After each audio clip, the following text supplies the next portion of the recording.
Town Poetry Open Mic.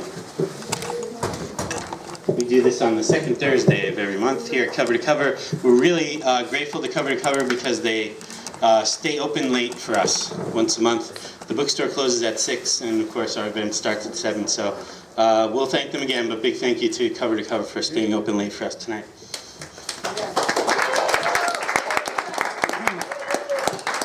And you know, when you're up here, if you're comfortable, I mean, all I'm really doing is kind of standing slightly to the side of the podium here to do this. You can also move this.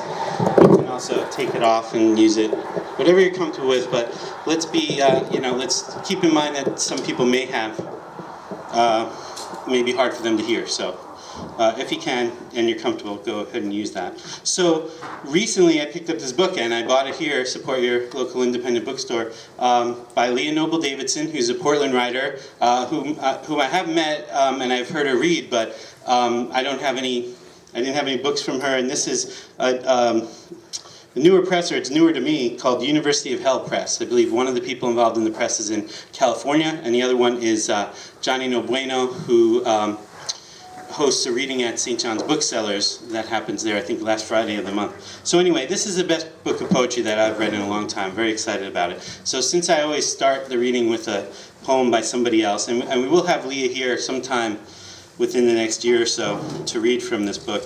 I just love this. It's called Poetic Scientifica from University of Hell Press. Hi, Dennis. Welcome. This poem is called Aspiring, and I found a few things in here that I really could relate to. Aspiring. I am failing at the careful art of silence. The weight of too many goddamn outbursts strung around my neck like an albatross. I want to bribe my teeth into magnets so they won't open. Uncage that clumsy crow that burrowed herself into the grapefruit of my tongue, making all my thank yous sound so stupid. Last night, I pantomimed the world's first one-woman quiet parade through your heart in celebration of the aspiring mute, a light bulb to my chest. I clicked it on and off, in an unknown Morse code, blinking out lightning bug tongues in capital letters that read, "I'm sorry," for peeling my genuine open like a holy Bible. I'm sorry for uncorking my enthusiasm in your general direction. It's just that when I hear you speak, I am watching silent thought opera whistle into Foghorn Manifesto. I feel like I could touch you in the air with oil, splatter like Monet canvas stretched across a vertical ocean. Expand, explode like pointy house porch light on that rainy night when I was 10 minutes too early and my shy wouldn't walk me in. So my cigarette best friended me between artificial star spark and a door always felt like it may never open. That half-hearted glow, it's a temporary savior. Like you, it's proof that I am not the only one burning in the darkness with these puzzle pieces. When I, awkward, into bookish, poet, cold glass, smack my lips with your notebook perfume and kiss, and now, and fuck, and 13th moon, and metaphor. Oh, metaphor, you know, it's only pretend when you don't believe it, and I believe it. You have changed the world, and this is me, light bulb still stuck here, learning to love myself the way I love your poetry. I would drink in your inky odes until my eyes turned coffee black and Bic pen blue. But no one heard a thing, especially any of you. Leah Noble Davidson. We're going to jump right into the open mic with someone who, I really want to acknowledge publicly. I've been doing this for almost 10 years now. We're going to celebrate 10 years next year. And I, put a lot of energy into promotion and figuring out who's going to be here and getting that all together. I haven't felt like I had the time or the energy to really document the thing. And some people have come forward over time and said that they would, and then they didn't really follow through. And Tiffany Schramm, since she has become a part of this community, has also put a lot of energy into making sure that there are photographs and video, and it's really great from my perspective that I don't have to worry about it, and the things that she's putting up there are things that we can all be proud of, and there is a record of these great readings that are happening. So I want to thank her for that, because apparently she's going to continue to do that, and I'd like to thank her for her poetry, and let's please welcome Tiffany Schramm.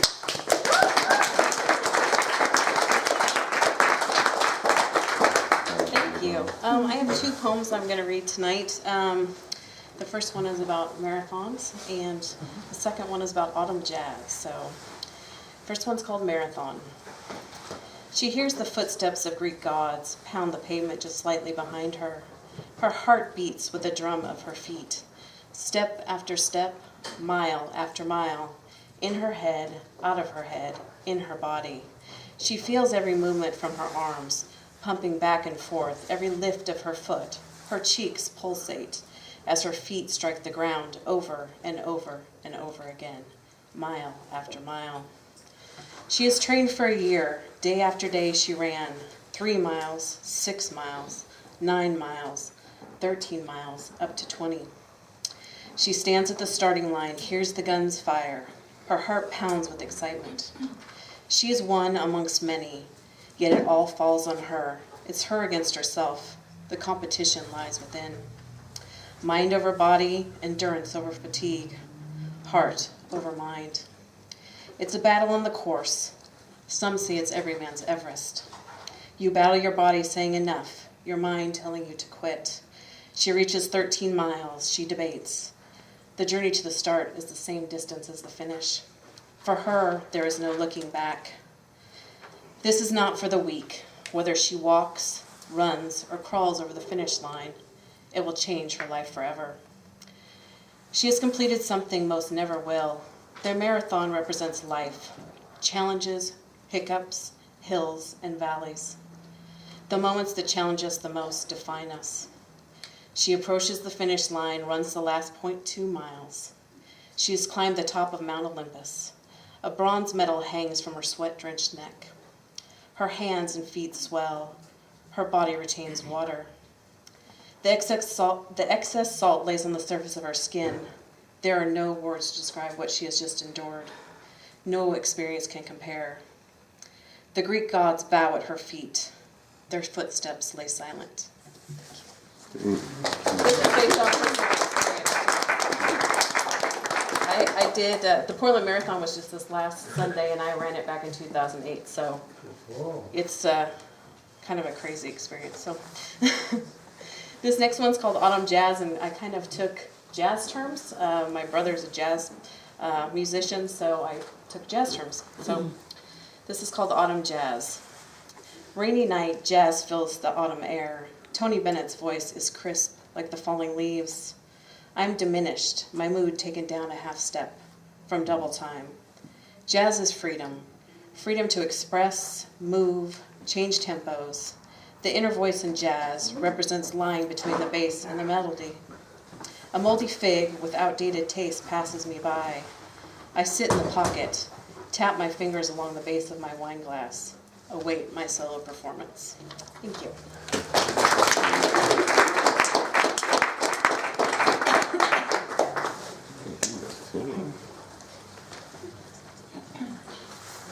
Thank you so much. So many of the people in this community are talented in different areas, and our next reader is one of those people. As well as being a really interesting poet, she's also a great harp player, and the two of us have collaborated before, and really happy to have her back here again, Jennifer Pratt-Walter.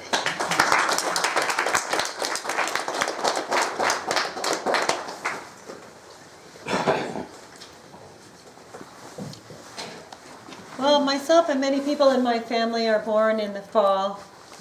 Many friends too. So this is a poem, The Day You Were Born. Take it off. Lay it down low. You've worn that faded coat of silence far too long. The dust shroud, the costume of those not loved enough. Shed it like a leaf severed from autumn's tree. Pull off the gray crown, the mean suit. You matter, beautiful, graceful one. You are worthy of being a moon to gather earth's tide. Don't let anyone tread upon the beacon of your loving, brave soul. Don't let them unravel the warp and the weft of the great shawl of stars glowing out loud on the day you were born.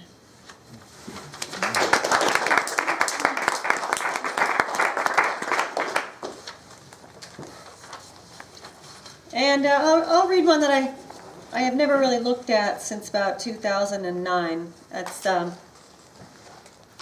odd one for me. It's called The Dirtbag Poet. Police report, single car accident at 3:35 a.m. Car left the road at a high rate of speed, killing the lone occupant.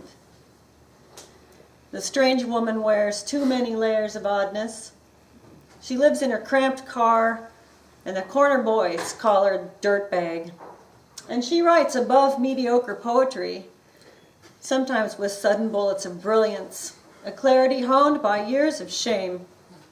She drinks for many reasons: to numb the misery of bad teeth, to anesthetize the yammer in her brain that says no one loves her, to briefly feel like someone, anyone else. She drinks, writes, drinks. A man gives her a pill for a joke. It'll make you better. Maybe you'll see God. What have you got to lose, you freak? The man hurts her. But she is a deserving dirtbag. Alone now, she's driving, and she sees God. She sees God at the base of the big maple on the angular curve. God leans down to her, sudden-like, hugs her homeward, and all is calm. All is sparkling, effortless poetry. Police on the doorstep of her schizophrenic mother. File a report, they say. Mother's crying. Never told her I loved her. Thank you.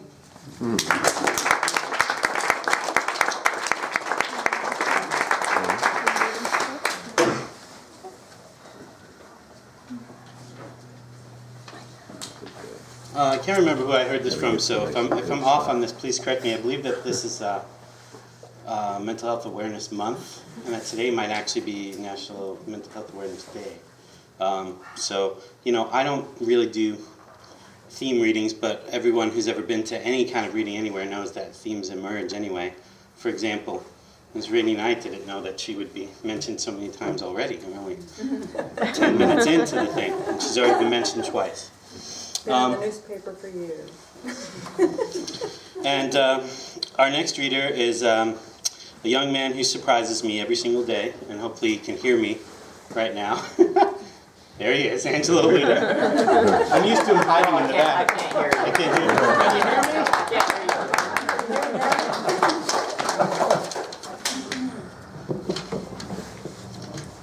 Okay, so this is titled Reincarnated. The eye of Omega will guide you to the darkness. Your dreams and fears come alive there. The beasts of your past will chase you, wear you down until there is nothing left.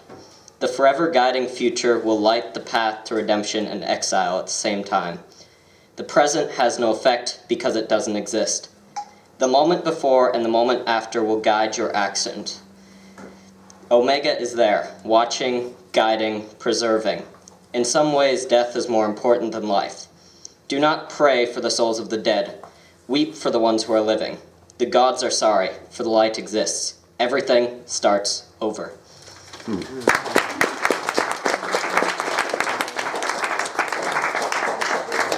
It's too late for me. Doesn't make it personal. And now we begin what I refer to as the cavalcade of MCs. And the first in the cavalcade of MCs tonight, Joyce Colson.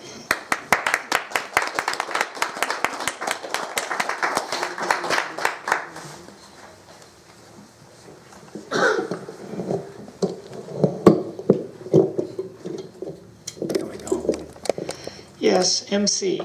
That's next Wednesday at Paper Tiger Coffee Roasters. And if you can show up there, so you can read some more of your poetry. I'm going to read 3 of them tonight. This one's called Deja Vu Has Left the Building. When my mind is lost, I don't recall what room I left it in.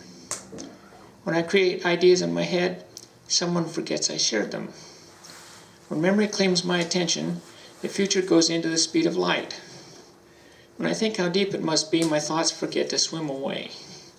So if I seem remote, it's because I lost my remote control, and I cherish all those dusty yesterdays, sneezing in rhythm with their allergies. That's the problem with getting older.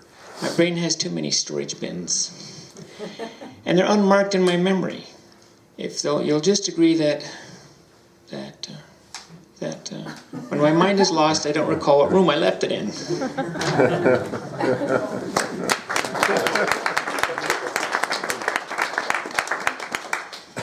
Next one is mirrors. When the mirror speaks and the reflection whispers, let the image of words remind us we are always loved by the divine. When is 7 years old? When is 7 years bad luck unbroken? Why would cracks in the reflection cry? What is the reason it's all reversed? Could it be we're loved by the divine? The ghost in the mirror smiles. The haunting reflection kisses the air, and the delicate breath of images reminds us we are loved by the divine. When do we see when the mirror reflects us? What is the image echoed back like a twin? But if we touched our reflection with heart, we could understand we are loved by the divine. Divine, by love we always remind us the words of image, whisper the reflection, and when the replies of the mirror will say, you are loved by the divine.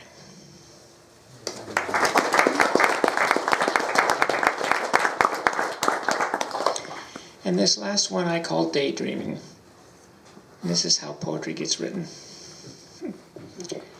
Go beyond where light plays, cavorting with the swirling dust motes, pirouetting in the streams that harmonize with each photon. Climb the highest rainbows, and take wing where eagles dare, floating in caricature clouds, dreaming with lightning bolts. Be a part of imagination. Why waste your doldrums? The light and dust motes wait only for that creativity. They are dancing for daydreams. They are singing for Walter Mitty adventures.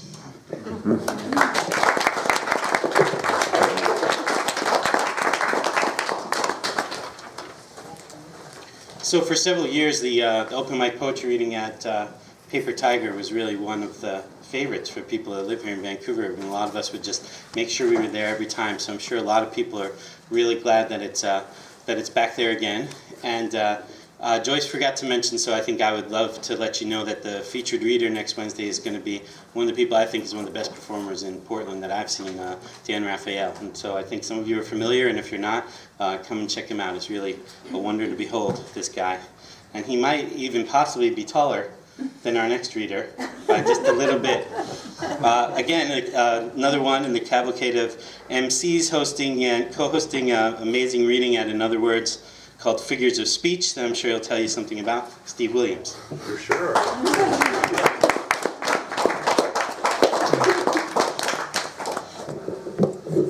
Yeah, I wasn't going to say anything about figures of speech, but now, I insist. damn it. People need to know. People need to know. This Tuesday, we have Matthew Schwartz, who recently moved to Portland. He has a book out from the University of Chicago. Great book. He's working on his second book. You probably have not heard him because he doesn't get out much.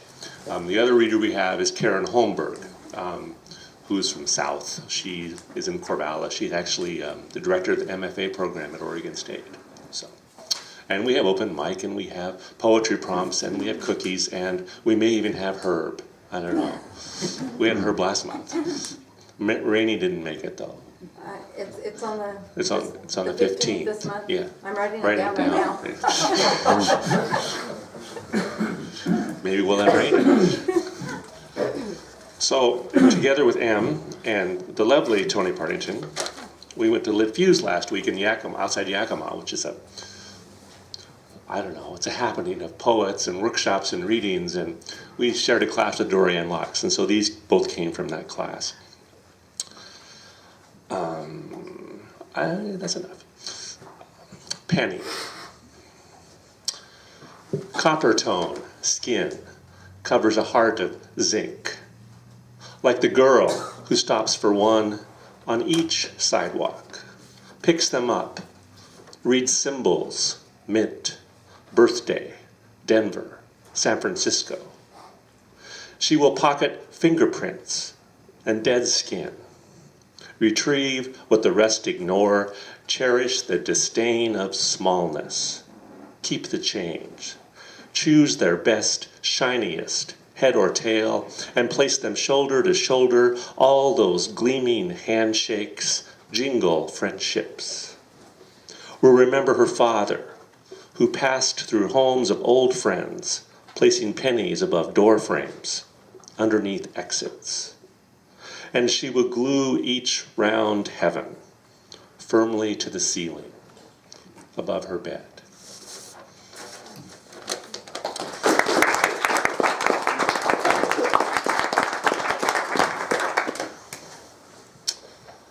Music on hold.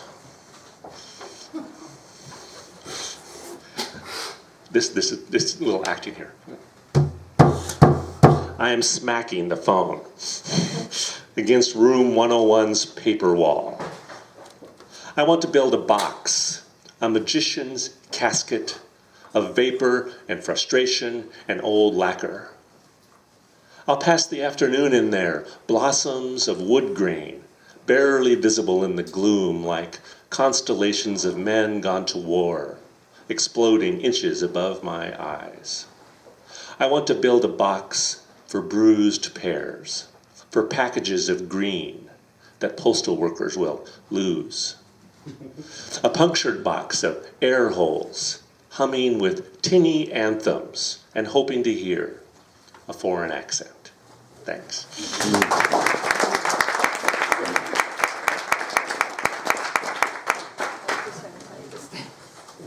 What's that? I was gonna tell you if you could just stay back there. Oh, no, can't do that. We have to move this. It's too tall. Oh, well, thanks. I'll pay the favor back someday, I'm sure. My name is Tony, and I'm really pleased to see you all. We did have fun at this 3 days that we spent out in Yakima/Tieton in the middle of apple harvest, and it was really quite lovely out there, except for the rain, and I understand all of you here had it much worse than we did out there. One thing had occurred to me, and I want to read something to you tonight before I introduce our next reader. I've learned so much from our next reader, and so before I introduce her, I just want to tell you that I write a lot of social commentary poetry, but I also have held back on reading some of the things that I felt were so much more personal to me.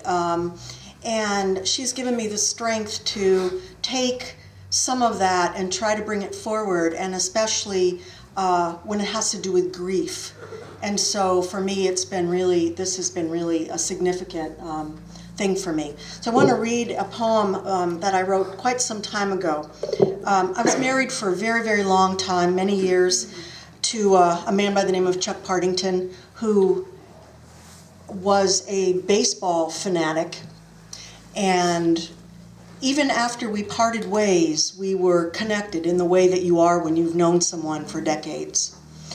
And I was with him through a very terrible illness, and with him and to help him be able to pass. And it was a very hard time, but I've never really been able to talk much about it publicly, but I've been able to write about it here and there. So this is a poem that I wrote for him. It's called By October, Elegy for Chuck. It's opening day. You don't watch the game. Instead, pale blue eyes stare, head raised for the goodbye.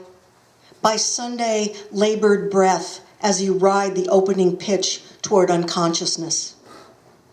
You'd say, I'm in a slump this season. On lime green sheets, soft flannel, in a favorite t-shirt that reads, baseball is life, the rest is just details. I study the irony. No home runs, no bases loaded. You're still running, caught between second and third, here and there. Soon enough, all reluctance will melt, and you'll take the tag. You wanted to slide home, the pitch right in your wheelhouse, a smack of the bat, run the diamond, waving, extend your body, slide. No pinch runner for you. This inning yours, earned. Take your time. No clock rules this game. I close in, rewrite the slogan, life is baseball. It's all you need to hear. The record books paint stories with endings. Photos grace the walls beside your bed, Lou Gehrig, Satchel Paige, prized pencil sketch of Zeke Benora, a student's gift in '95. Once you said, "I don't collect baseball cards," after buying the one of Ferris Fain, American's 1951 batting champ. First baseman challenged carnival fighters before making the majors. A little like you, before college smoothed your rough edges. April now. Spring training over, time for dogs and beer, sun on skin, daily stats, and flipping off the umps. You'd say everything about it is good, except artificial turf. You'd say ballparks are the real cathedrals. There won't be a next season, honey.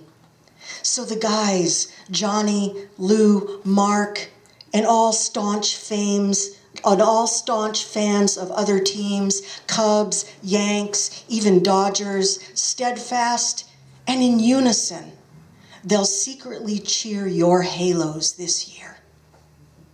You'll count the wins and losses from a place inside the park, blue eyes glued to the field for the full 9, hoping to witness one more dog pile on the mound. You always said, best fake fights ever. Ferris Fain would have beat their asses given the chance. Make a wish, love, for hummingbirds in pairs, for a series title. Forget about rain delays, the DL, and splintered bats. Take the 7th inning stretch. Others will keep your seat warm. By October, you will ride on the shoulders of angels.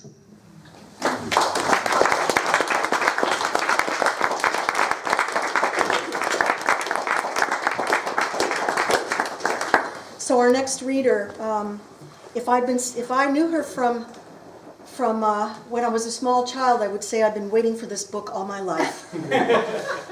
Em has her first chapbook out, and it is absolutely glorious. And the first night I got my hands on it, I read it cover to cover, and it is brilliant. And she has taught me so much about letting go and about facing the biggest fear, which is the fear to grieve beyond when you think you'll survive. And I've survived, and she's surviving, and here she is, Em.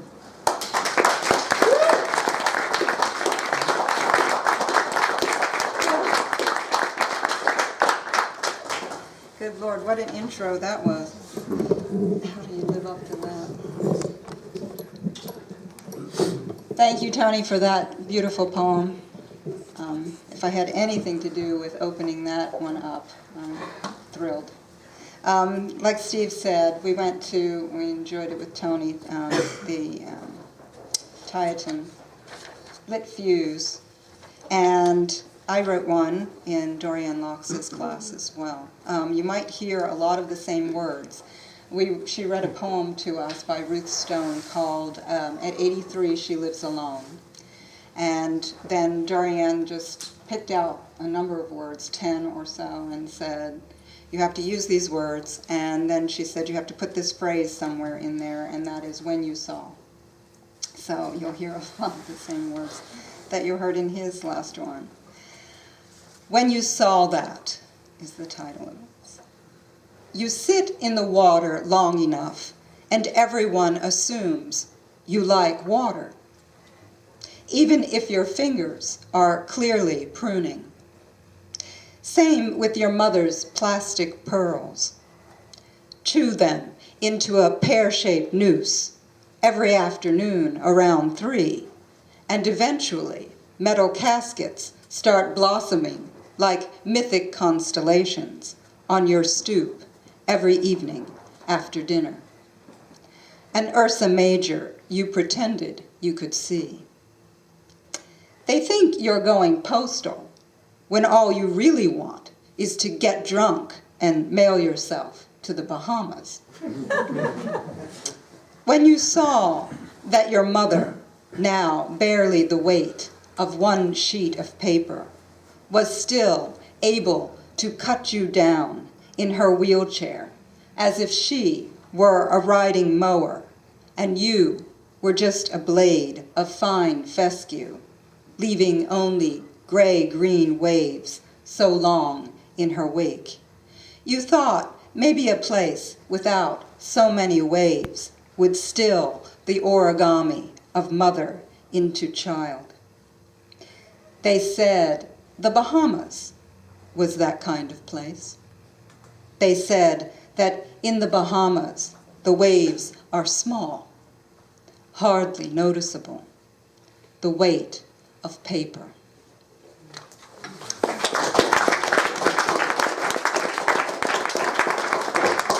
Since Tony told you about this, Concrete Wolf, I won their chapbook contest, the 2013 chapbook contest, and the chapbook just came out a couple of weeks ago.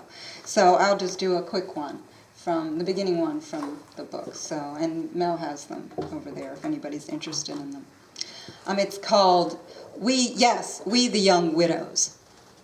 Take Ambien to sleep, Ativan for anxiety, Celexa just to scrape off the haze.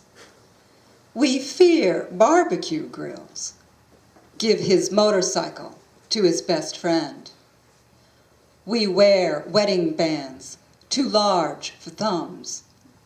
Make a bathroom fixture of his dirty coffee mug. Buy towels to match. We sit in his chair, stare at our own vacant one.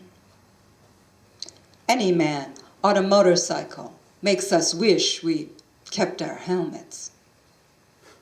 We'd never tell you we performed CPR while he vomited in our mouths, and that we'd do it again. What would erase that taste? We hate your sad eyes, your Teleflora delivery vans, cards telling us our insert name of deceased will remain forever in your hearts where they don't belong. Please don't send God's love to enfold us. We hate God. We'd hate God less if, while he was snatching our husbands, he'd had the courtesy to set the garage on fire. We hate having to comfort you when you call. Hate you simply because we once were you, convinced we were prepared. Thanks so much.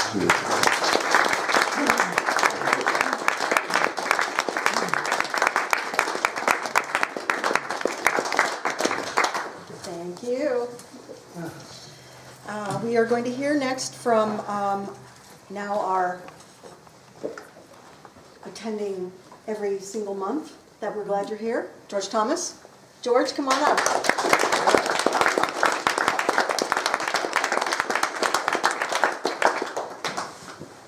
I'm just going to do 2 of these, and I'm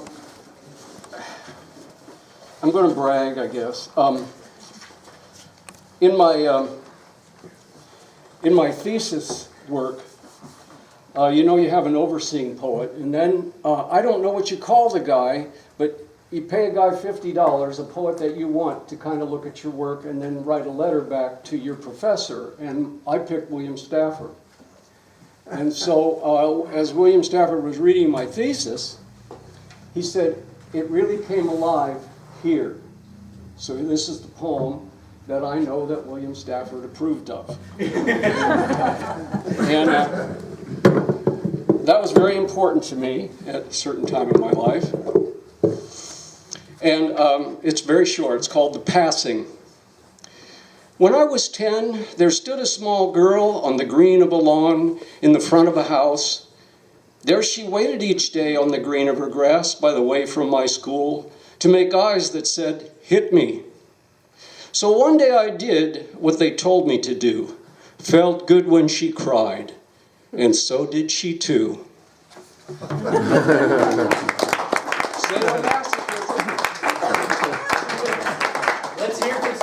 Yes, and then this is a narrative poem, and it's a poem from which the title Tenderfoot comes. It's for the movie actor. It's called Mirage.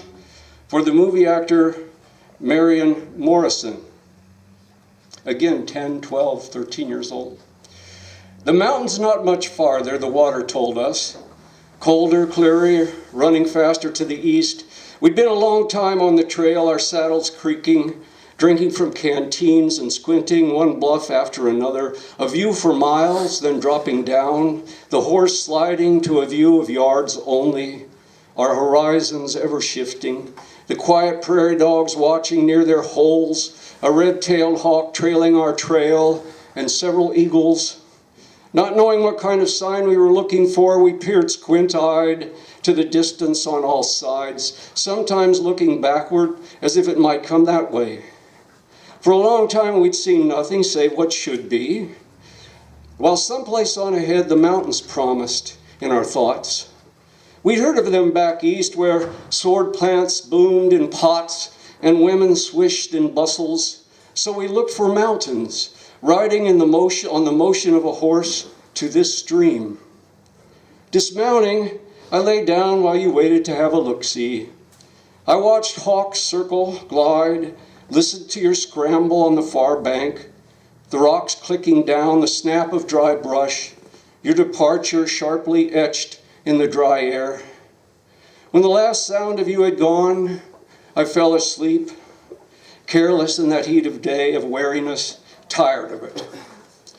You were a good companion. You could tell a joke when the going got tough, or climb into the saddle even when your bones ached in the weariest of dawns. Often I heard your profoundest statement, hat off, scratching your noodle, you'd say, "Ain't that something?" One time you pointed to a mirage of water. "It's all like that, Pilgrim," you said, but better. Take us, for instance. Ain't we one too?" And laughed. That night by fire that drove back shadow a few steps, I listened for your footfalls. Some nights after that, an owl made a kill, a small creature in the dark. Its squeal of death I took as a sure sign for leaving. For days after, through the glare of trail dust, I stared ahead, thought I saw you a dozen times dropping over a far butte, or your trail in unnatural markings on the earth, but you were gone, and when I came to mountains, I made a small cross at the foot of them in your name, then broke branches like bones for a fire. Next day, I began crossing of mountains alone, climbing up from grass prairie into barren rock and snow where I discovered other valleys and farther mountains. I lost my way in blizzards, followed blind canyons, more than once thought I'd given up the ghost. And then one day, I stumbled through to find the sea, a broad expanse of gray, crashing shoreward as of froth. Years later, word of you arrived, still laughing, drunk in a San Francisco saloon, bragging to a John Ford whore of a tenderfoot you left behind along the way. By then, it didn't matter what you thought. I'd forded rivers, climbed barren peaks, and crossed green valleys alone, as every ancient book foretells the traveler must. For all the mirages you lied about, words you spoke ring oddly true when I dream about the cross I placed for you, where your spirit lies, still east of mountains.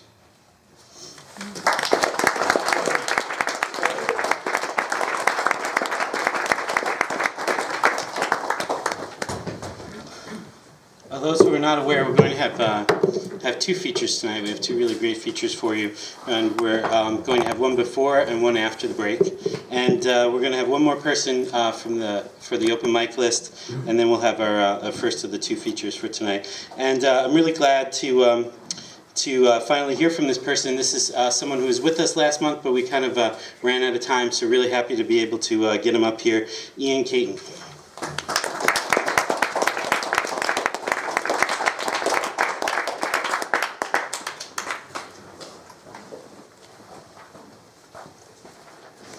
All right, thanks. Thanks for not putting me first, too. He threatened to me that if I showed up this week, he would make me be the first to read, and I said, no, I don't want to do that. So, I haven't read poems in about 20 years, so I started writing some stuff on Twitter. Like I got on Twitter this year, and there's like a community of haiku poets that are on Twitter, and tanka poets, which are like haiku poems with 2 extended tales. So they're like 5-line poems, and they fit really perfectly in the, what is it, 147 character, whatever it is. So they fit really good into that. And I have 2 pieces I want to read, and one is 4 tanka poems. First one here. If he could only learn to speak to me without yelling, then maybe I could learn to speak without yelling too. And 2. Or maybe if I didn't give him a reason to scream, there wouldn't be as much screaming going on these days. 3. But each time I scold my child, I see him there in my rear view. I wonder, does anybody ever use the word scold anymore? 4. And then to see you there in your wheelchair or getting by on your walker, one leg removed, something inside me is amputated too.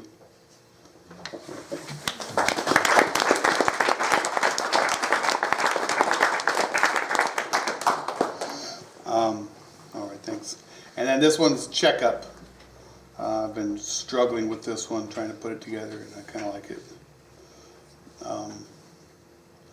I see my dentist more than I see my doctor, my physician, my general practitioner, once every 6 months versus once every other year, if that. But my dentist is a doctor too.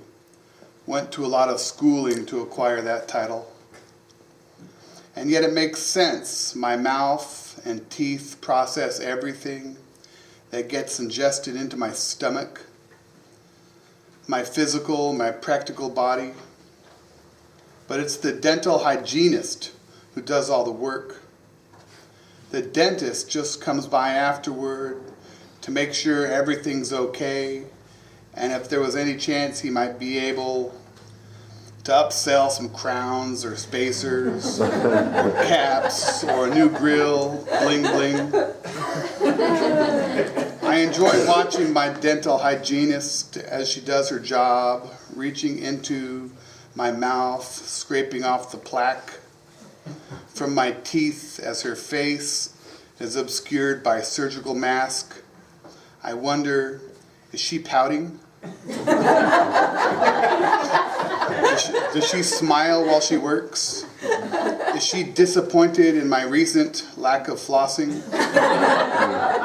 I can see her small ears and hairline, part of her forehead, as it is blocked by the single LED shining down into her work, my mouth, like a coal miner's daughter. And her soft neck, the shape of her eyes behind clear safety glasses, the length of her lashes, the color of her eyebrow, but the rest is just fantasy, hidden behind personal protective equipment. And that cute way she laughs when she asks, "Do you have any plans for the summer? And have you been keeping up with your flossing? Have you had any major medical changes since we saw you last?" Her hands holding power tools that delicately polish my teeth. And she is wearing blue nitrile gloves and latex. And I think lovingly of the 8 zones of my teeth as she expertly cleans top front left, top front right, top back left, top back right, bottom front left, bottom front right, bottom back left, bottom back right. Now rinse, rinse, rinse, and now spit. And I think of my physician, and with me, soon turning 40, Whole new worlds of checkups opening for me, involving latex and petroleum jelly.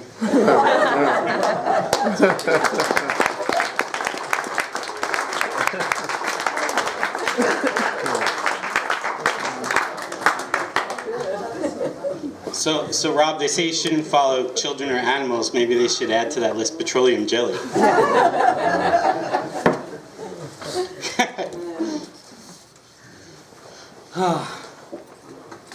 There's always a big decision to be made about the bio situation, because there's no way for bios not to be at least slightly embarrassing, even though they're written by the poets themselves. But part of the reason we write them is because we're asked for them.